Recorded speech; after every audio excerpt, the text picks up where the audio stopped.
Antetokounmpo ahead of the February 5th trade deadline. Giannis has said everything that we need to hear, that he wants to be a Buck. That's all I can go by as a coach right now. You know, my favorite day of the year this year will be the day after the trade deadline. I think he's got 5-6 more years as a top 5 player in the world. So I think he wants to be in a situation he can at least compete for championships. And right now, that's not where the Milwaukee Bucks are.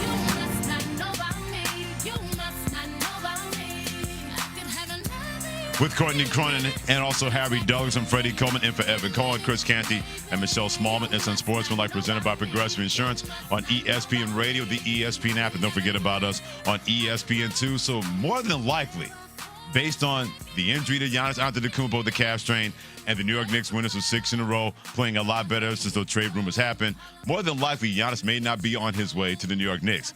That doesn't mean he's still going to be in Milwaukee when the trading deadline commences on Thursday. All this going to Shams Charania, ESPN NBA senior insider, last night on SportsCenter, and he said this about Giannis being the biggest domino out there for the NBA at the trading deadline. 4 days away from the NBA trade deadline, the Milwaukee Bucks are listening. They're engaged with seriously interested teams in Giannis. And over the weekend and this week, they are making counter offers to teams that are making aggressive pursuits of Giannis. And that includes the Miami Heat, the Minnesota Timberwolves, the Golden State Warriors, the New York Knicks, among them. And listen, I reported last week, Giannis Antetokounmpo is ready to be moved by the Milwaukee Bucks, whether it's at the NBA trade deadline or in the offseason. But the big question right now is, will there be a team that meets the Bucks' price threshold that they've set out, which is a young blue chip talent and or a surplus of draft picks? They've been very clear with teams, we're fine waiting for the offseason if you guys can't meet this price. But then again, there's the risk reward. If you wait till the summer, Giannis will essentially be on an expiring deal, which gives him a little bit more leverage, a little bit more ability to dictate his future. He is the biggest domino, the number 1, number 2, and 3rd biggest domino in the NBA right now. He has a lot of impact on what not only those 4 teams I mentioned, but then a layer of other teams after that. So the most important thing I hear from Shams there, guys, is the Bucks are listening and making counter offers. That's new because all the time that we had heard about, are they going to trade for Giannis? And even going back to last offseason, is Giannis happy there? Does he want to be out of there? Are the Bucks trying to do something to get him somewhere else? We had never heard that, anybody who had called to check in to kick the tires on, is Giannis available for the right price? We never heard Milwaukee being an active partner in those conversations. Now they are. And the trade deadline is 2 days away at 3 p.m. Eastern time.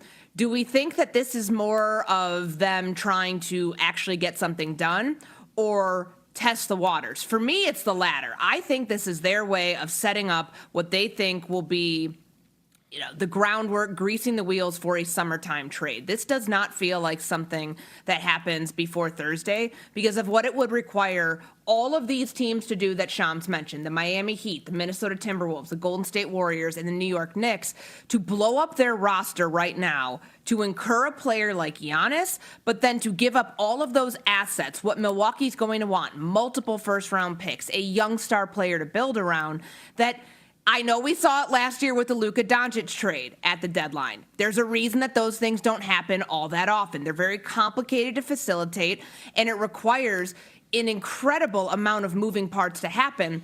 When you are this close to that the trade deadline happening. We also know that Giannis, according to himself, is not healthy right now. Remember, he's going to be out 4 to 6 weeks with that self-diagnosed calf strain.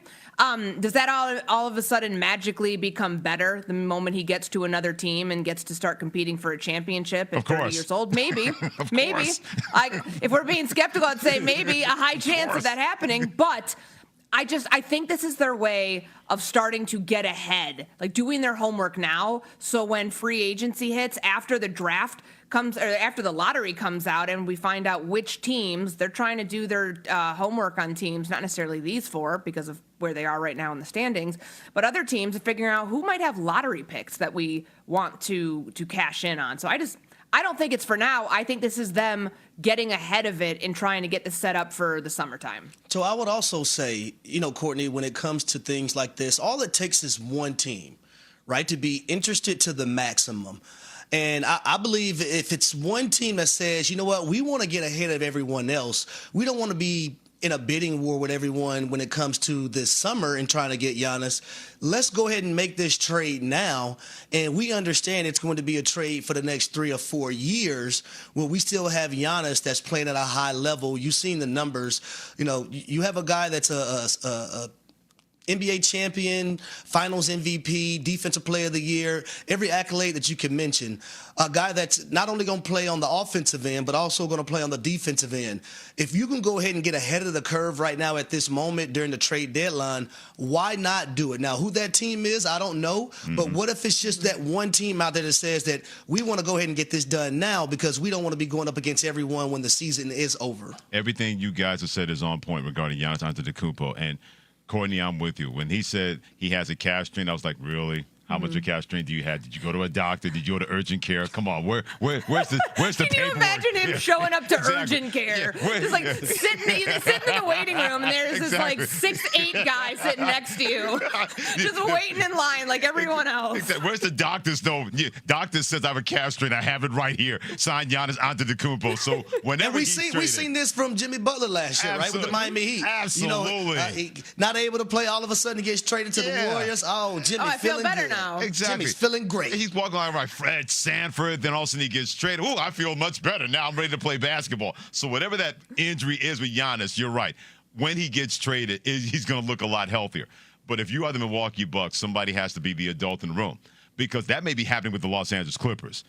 Reports out there that he could be traded to the Cleveland Cavaliers, part of Darius Garland involved in that trade. Somebody decided to be an adult in the room to say, we don't want to give this guy the money he's looking for. James Harden wants a 2-year, $80 million contract.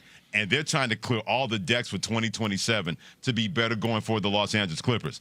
The adult in the room showed up, potentially, to move on from James Harden. There has not been an adult in the room with Milwaukee and Giannis Antetokounmpo until they had no choice. This could have been done last summer. This could have been done last year. But Giannis did not want to be the bad guy. And the Milwaukee Bucks wanted him to do the dirty work for them. So that's why we are where we are with the Milwaukee Bucks. And Giannis saying, I got a calf strain. And the Milwaukee Bucks saying, we need to see a doctor's note. And now they have all these counter offers and everything because somebody failed to be the adult in the room to say, we have to have this divorce. We're going to do this together, but nobody wanted to do that because nobody wanted to look like the bad guy in this situation. Well, Giannis is the one who doesn't want to look like the bad guy. And I don't like that, CC. I don't. Let me tell you why I don't like that. Because Giannis gave the city of Milwaukee everything that he had already has had. Right? You brought a championship to that city. Your defensive player of the year, every accolade you could think of. He's brought, a lot of money towards that city as well. When you talk about jobs and people going to that arena, coming to Milwaukee to see Giannis play, you've done what you was drafted to do. It's okay to want to better your life and move on, and you can't be worried about what he or she or whatever person is going to say if you decide to say, hey, no, I want to be traded. I think my time in Milwaukee's had. There's nothing wrong with that in my